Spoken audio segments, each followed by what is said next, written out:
everyone. Thanks for joining me today on Danamo BIM. Today on Danamo Chats, we have Krigh Bachmann. He's joining us from Toronto. Hey, Krigh, how's it going? It's good. How you doing? Doing well, thank you. Thank you so much for joining us today. Thanks. You want to tell everybody a little bit about yourself? Sure.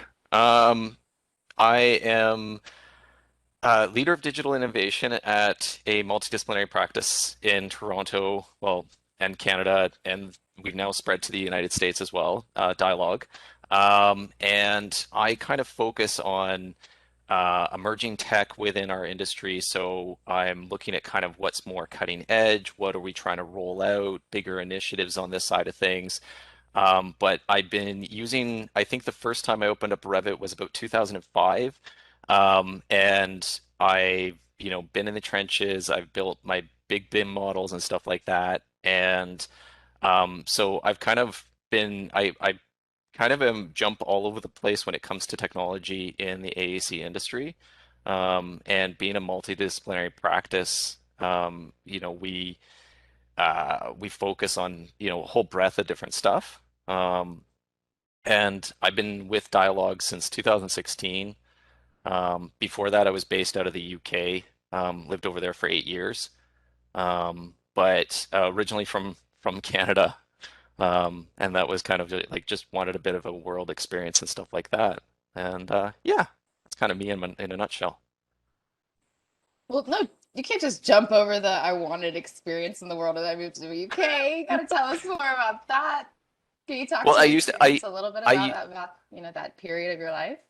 oh yeah, well, I mean, I used to tell people, like everyone used to say, well, why did you move to the UK? And I used to joke and say, oh, I lost a bet, and then give them a minute before I told them I was joking.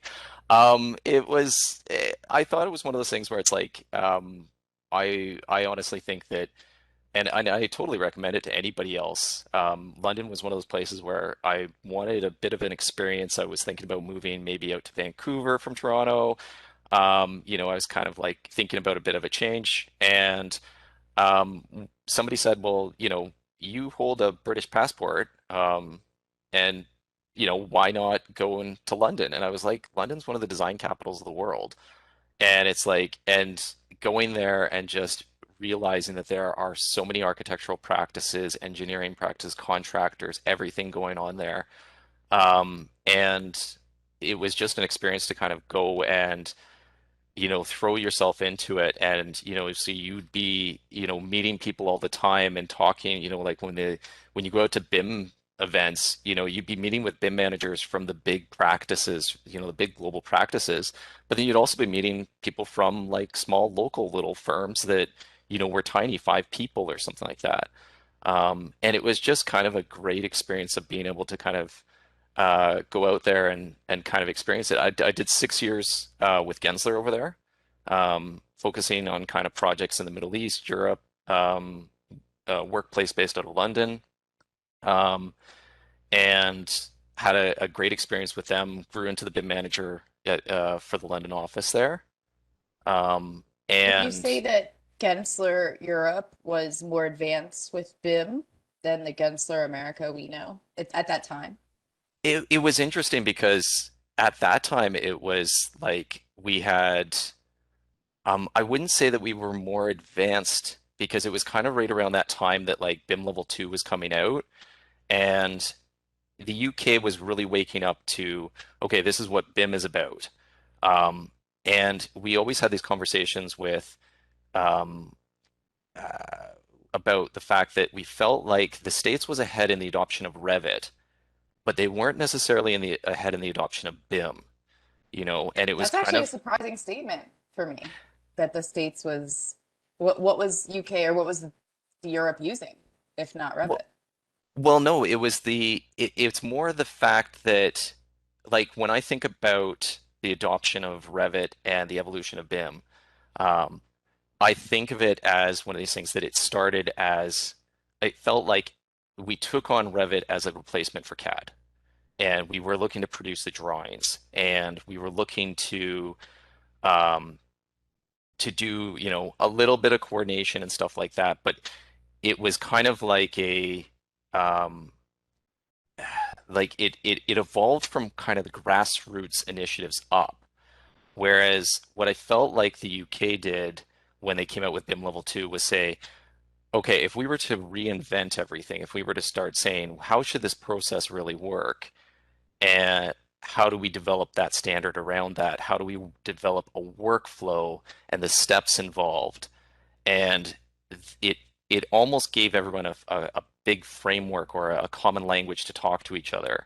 And so I find that there's a bit of a difference in that they talk about like a lot more of the clients engaged with it, right off the bat, as opposed to it growing up from, architectural practices selling to their clients. A lot more clients were coming asking for it. And so it was like everyone was jumping into it. It suddenly became contractors jumping into it. Um, the architectural practices were jumping straight from like MicroStation into Revit. They weren't even switching to AutoCAD and then over. So it was like this whole um, Bentley versus Autodesk sort of world and everything like that. And it's an exciting time. And then at the same time, my experience, I was working on projects that were still delivering in the Middle East, where everything seemed completely backwards because everything was being flattened down to CAD out of massive Revit projects.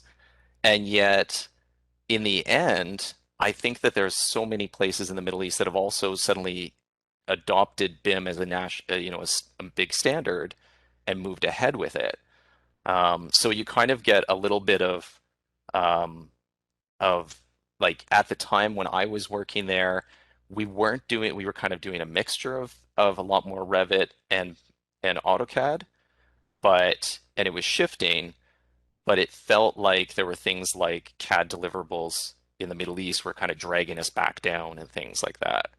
Um, and when I was, in that position as a BIM manager, I ended up actually wanting to kind of make a bit of a change.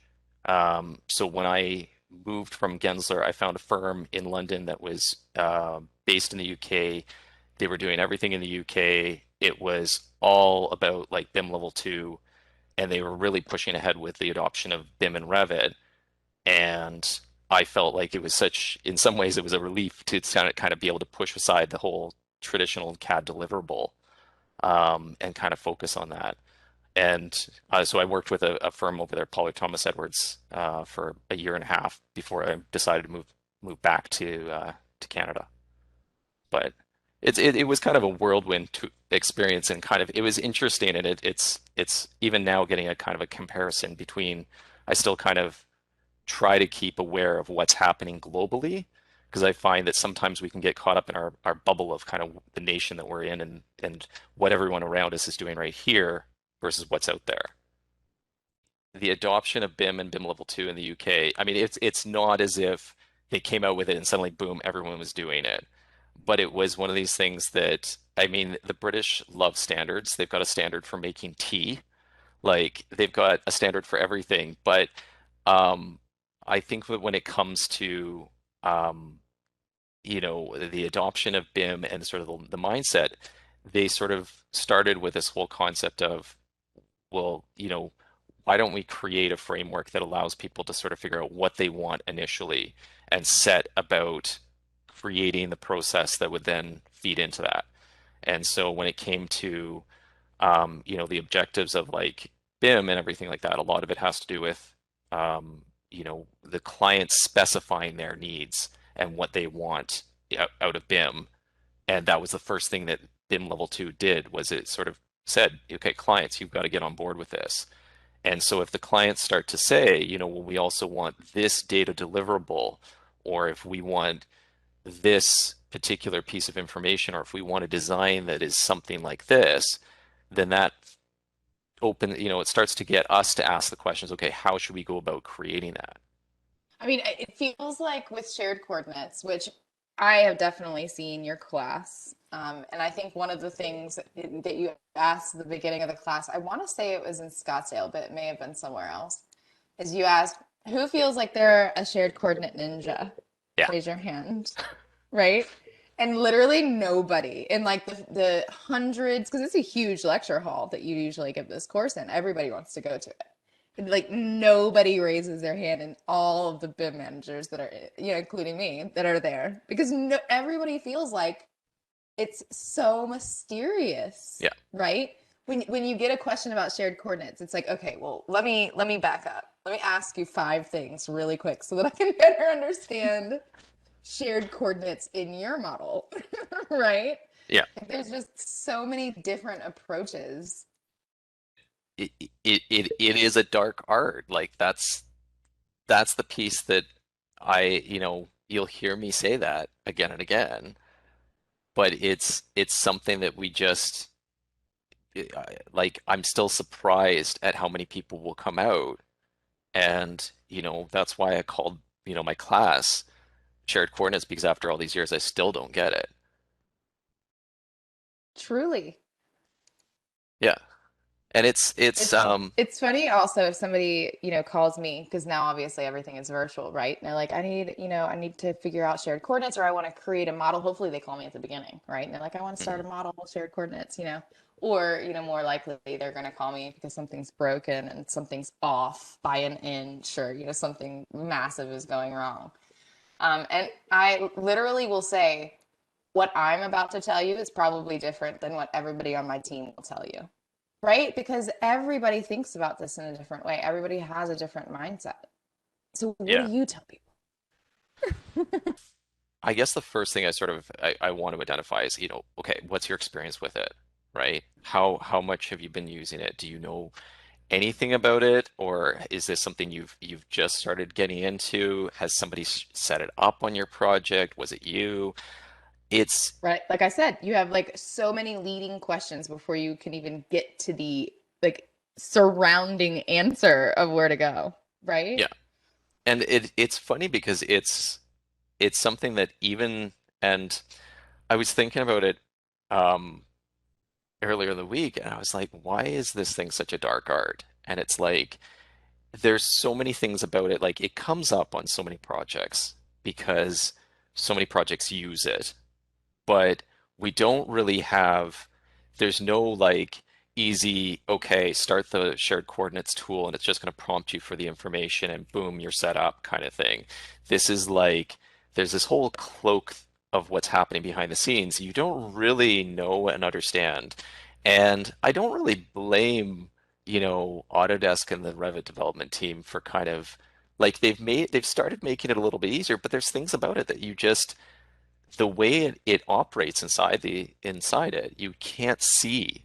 So it's kind of like one of these ones that I, over the years, and I've never, the one thing I would say is I never start out by sort of saying, okay, go away, stop, don't talk to me, because I feel like this is one of those things that I have to share and I have to get more people to understand just because it's also important. Like it's have you seen the article? Um, there was an article that was posted about the cinema that was built twice in the wrong No. place.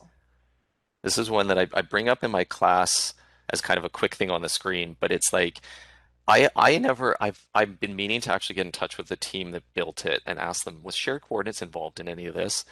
But it was this sort of example of they built a cinema in the UK, movie theater, and they built it apparently across a property line.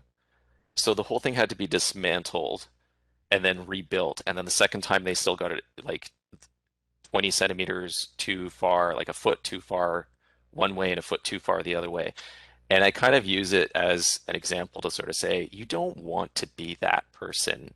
You don't want to be that project where, like, for most people, when they get it wrong, it's like, okay, my building is slightly crooked, or I keep linking this file and it doesn't sit in the right spot.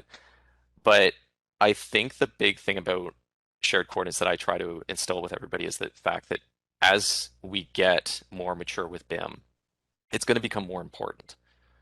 I honestly believe that because we're going to be moving more and more to people that are setting out their sites using coordinates, right?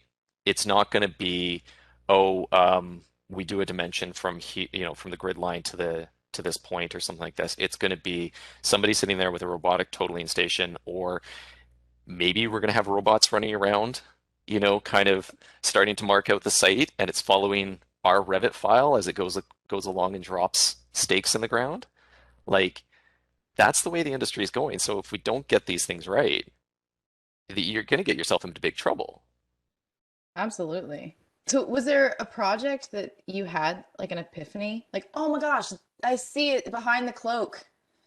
I totally like it totally just like clicked like a puzzle in your head. Like the Lego piece just fit in. And you're like, oh my gosh, I totally understand shared coordinates. I get it now. Before, It's like it's obviously before like the internal origin showed up miraculously. yeah, Uh, exactly. And that was and it was kind of I was thinking that there was a series of projects. Like I remember when we would adamant every project, origin to origin, nothing but, right? And years later, I actually found out that some of the engineering firms in London were laughing at us because they were like, they don't get it, do they? Um, and then there was other projects. It sort of was a series.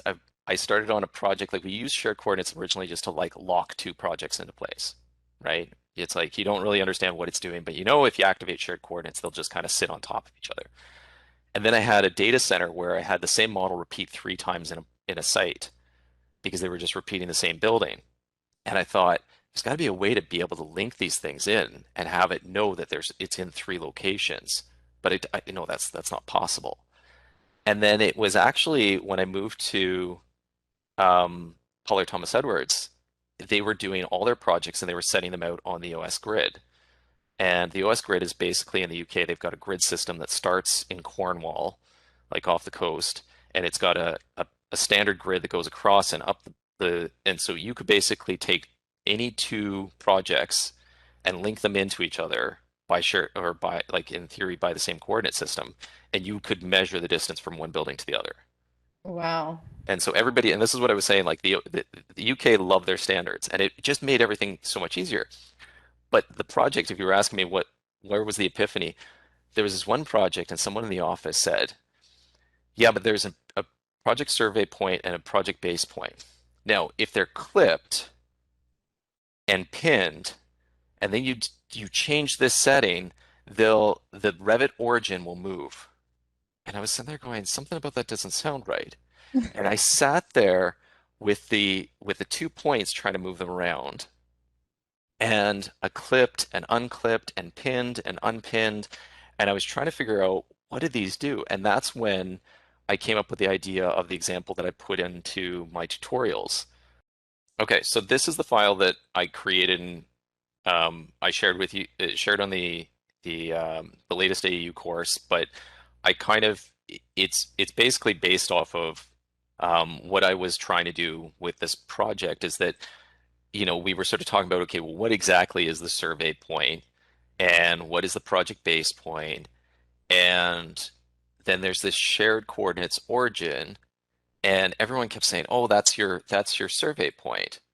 And when I set up the project, what I wanted to do was I wanted to be able to move these things around. And so I wanted to, be able to grab my survey point and I wanted to be able to clip it and see what happens when I move it up here. And then what happens if I unclip it? What's going to happen? And I couldn't see I kind of got this inkling that I was like, wait a second, there's something weird here because if you couldn't see, for example, this grid in the background, you just assume that this thing's at 0 by 0, but it was reading numbers that were higher than 0 by 0. And Which I believe is coming back to me is the LinkedIn CAD. No, no, um, the maybe it LinkedIn, was in that class. no, the LinkedIn CAD was, no, actually, you're almost almost right. The LinkedIn CAD was how I found the Revit internal origin. And there was Which the was pretty much argument, the only way that you could, right? Like you had to yeah, draw a line at 0, 0 and link it in origin to origin. And that's where your exactly. And miraculous that's origin was. that's where this mysterious origin was here. And what happened was that the person I was having the argument with in my firm, he was like, "Oh, well, the Revit origin moves." And I was like, "Wait a second, but if I link in a CAD file, origin to origin, and it drops in on that point, right?" And they made it great in Revit 2020 when they revealed this point to us. It was like, ah. You know, Finally, right? Oh, exactly. yes.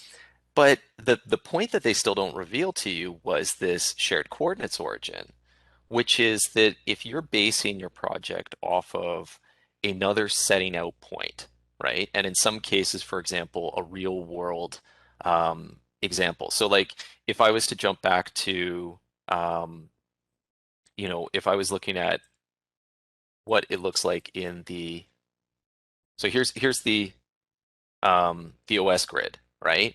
And so the real world origin is way down here and it's miles away and it's far beyond the 20-mile limit that we can have in Revit and everything like that. But it was like all of our projects were based around this point that's way down there. And the problem was all the files that I was working with were like, they were based around London and we had a couple of projects out in like, you know, Essex and stuff like that. But it was like right around this area. And the problem is that everything's so far from the origin, you couldn't really get a sense of, okay, well then where's that origin point and what can you see? So I tried to make kind of a miniature version where I said, okay, what is this origin point and how do I see it and how do I manipulate it? And so, for example, I can now see that if I take my survey point and I've unclipped it and I move it around, I can see that I'm not affecting it. And then when I clip it again, I can see, okay, if I move it again, then, well, it's actually moving and the buildings are staying where it is on it. And so, when you went back to that question of how do I introduce people to shared coordinates? A lot of the times I have to present them with a real world example. I have to get them into the project. I have to get them going. I have to show them how to do it, and I want to show them that right away. But if you're a BIM manager out there and you're sitting there still trying to wrap your head around it after all these years, play with this file, download it from the Autodesk University website, and just play with it. And you'll move around the little points and you'll start to see what's happening. And because that's basically how I ended up becoming the shared coordinates ninja I am. It was like this moment of kind of realizing, oh, hey, actually, I now understand that this point is like here. And you can't use this example in real world because the points are like hundreds of miles away. But if you're just trying to understand the concept of it, this allows you to then say, okay, well, if I take that project base point and I located it, right here, I'm like, oh, so those values there correspond to how far it's up and over, and it starts to actually make sense, right? Absolutely. The grid makes it so much more understandable as well. Like Yeah. that should be an internal visibility setting.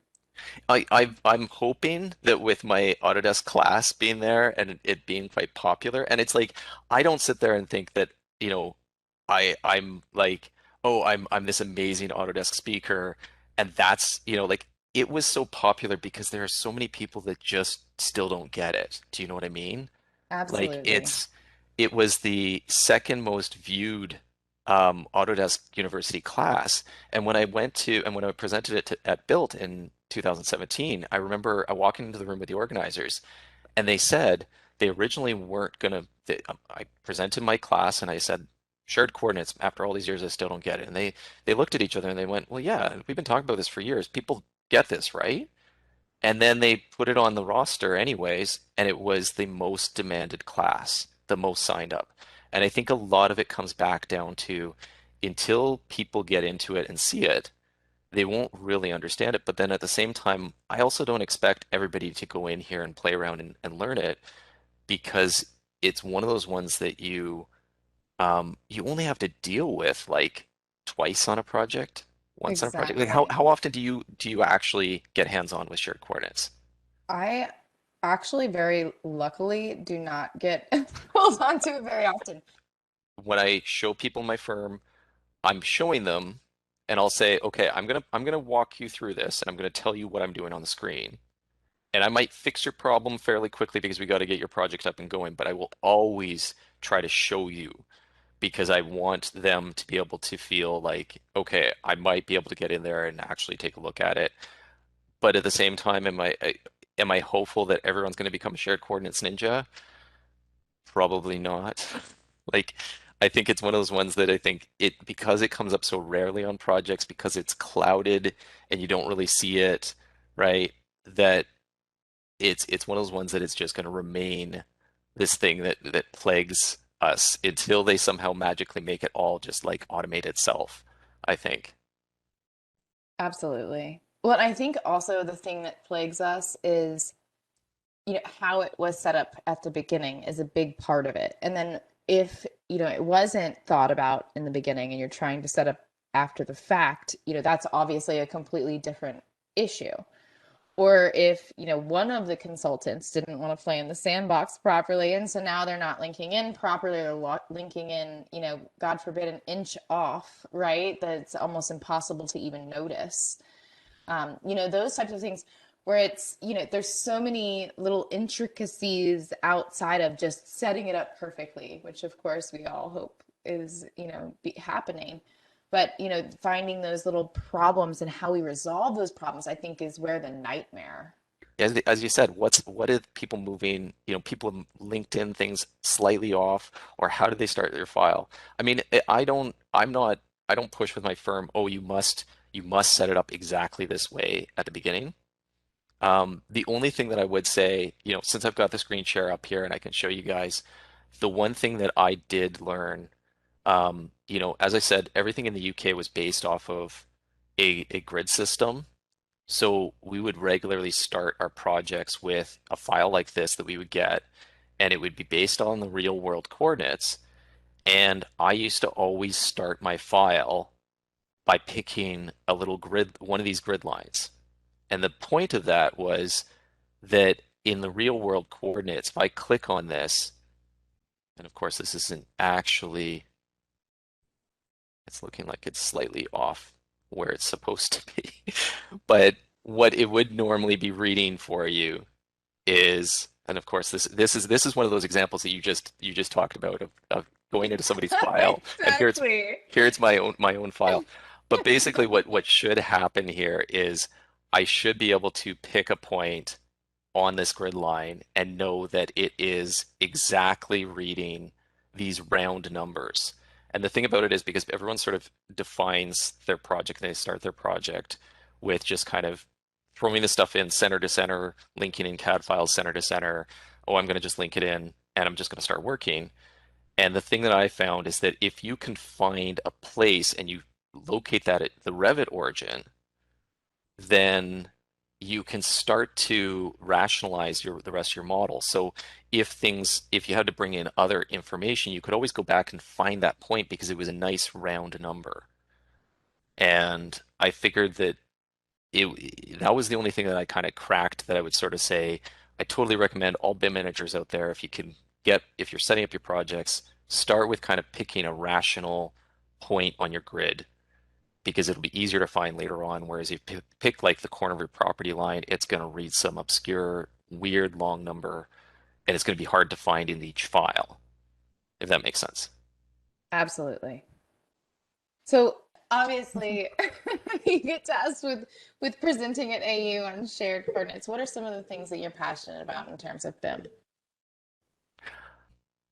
Well, that's the funny thing is it's like when um, I was putting together a proposal for the Autodesk University this year, and I kind of had, two proposals I'm kind of looking at, and I was like, okay, we could do shared coordinates part two, or we could do something more theoretical, more strategic thinking and stuff like that.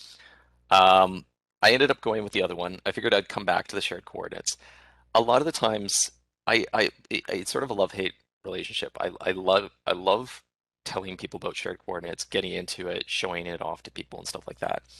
But when it comes to what do I do in my regular day job and stuff like that, like as I said in my talk, leader of digital innovation doesn't sound like somebody that should be teaching shared coordinates. But it was like, um, I'm like a lot of the times I deal with different sort of implementation of technology, dealing with clients, contracts.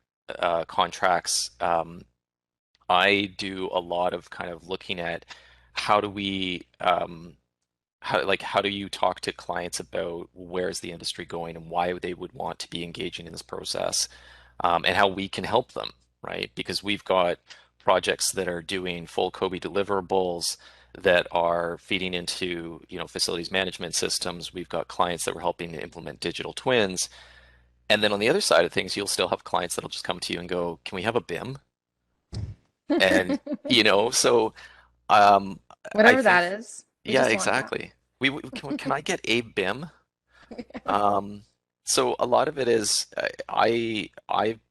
like I try to help people understand technology and kind of engage with it. And so whether that's, rolling out new systems or um, like when we implemented the Maker or sorry Matterport cameras across our firm and stuff, and doing all the training and getting everyone to understand, okay, this is how it works, this is how you use it on your site.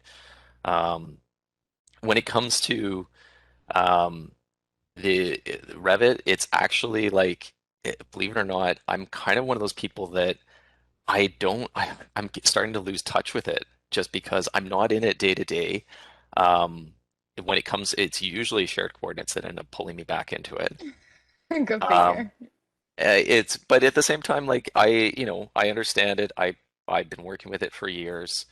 Um, so, it's nowadays it's kind of moving into, how do we look at bigger pictures of, we've got all of our Revit files. What can we do with all of that? There's much bigger things that I think the industry needs to move on to. And it's funny because a lot of this is stuff that I think we need to get right because it's the foundations of what we're doing. So if somebody still asks me a Revit question, I can jump in, I can help. I still remember, like, even I think it was 2 years ago or something like that, managing it, going, yes, I've still got it. Because it was finding that one filter inside of Revit that was just Yes. not set up Yes, I correctly. figured out why it wasn't showing. Exactly. But yeah, I think that part of the challenge that we've got these days is that we still have to we still have to deal with people that don't know the grassroots, that don't know the shared coordinates. But at the same time, we're also looking at how do we go that further, how do we jump in and sort of go to that next level as well. The owners and the clients, the more they know, right? The more we're all going to benefit from this in terms of whether it's just BIM as a whole, right? And the information side of that and how that can affect them in facilities. Are you finding that clients are very receptive to that and wanting to migrate to that system? I, I, I'd assume that that's a very, very costly endeavor. it's funny because I keep drawing on my experience in the UK with BIM Level 2 is like one of the things they got right was um, if you're going to start a project, there's a lot of clients who will sit there and go, okay, we're halfway through the project and stuff like that, but can we get this piece of information? And you're like, this is not the right approach. And so when I've talked to clients when they don't have the project on the table, I say, okay, really it starts with you saying, what information do you want to get out of this project, right? But if you're going to talk about that, really the information that you can be getting out of this project can help you with how you manage that asset. So you really need to be asking, how do you want to manage your asset? You're building all the little components inside it. But how you want to manage your assets is really driven by how you, as an organization, manage all of your assets, right? If you're talking to kind of like an Oxford Properties, Brookfield, people that have massive portfolios of properties, like you're absolutely right. This is a big change for them, right? And even if you're talking about a university, a healthcare system, any of these groups that have been working traditionally in one way suddenly have to, um, if they want to take it on, it's a big migration. But the thing about it is, I think that there's a lot more clients that are waking up to that there's so much benefit that we can do if we start to engage in this process, right? And that's where I think the world is changing, is that the ones that are waking up, you're getting this bit of a disconnect, but the ones that are waking up to it are really understanding the power of it. So what's next for Krigh? Um, well, I mean, I may come out with, another shared coordinate session, but I'm hoping that I people can get to know me for a bit more. Um, right now, I'm kind of in the planning stages of putting together my own YouTube channel. I've been thinking about it for a while, and it's kind of like, you know what, I really like the idea of little micro talks, and doing the same thing you're doing, sharing that knowledge back with the industry, helping everybody mature, helping everyone get out, get these ideas clarified, have conversations about it. And so it's still in the works. But if you guys, I'm hoping that in the next couple of weeks and stuff like that, if you'll search for it, I'm hoping it'll show up. Knowing YouTube, it'll probably take months before it'll actually show up on people's radar. But And we'll make sure that we post it in this as soon as it comes yes, up. We'll make sure I yes, edit the description and so you guys can find it right down below very easily. In yeah. I've addition already to his settled. I've, AU I've settled on a courses, name. I've settled on a name which is building on BIM. building on BIM, love it. Yeah, and I think because I've seen I've seen other ones out there where people are looking like beyond BIM, great podcasts and stuff like that, and people looking at, they're always kind of looking at what's next, and I kind of feel like yes, we want to look at what's next, what we're building, but I kind of feel like a lot of this is built on foundations of BIM, and so a lot of it is about our industry still has things that we have to get right with BIM before we can get to those next levels and understanding the connections between the two and stuff like that. So I've kind of got a few ideas kicking around my head. We'll sort of see if it's successful or not, but hopefully you guys will be able to find it in the coming months. Well, thank you so much for your time today, Krigh, and thank you so much, everybody, for watching Danamo BIM. Yeah, thanks everyone.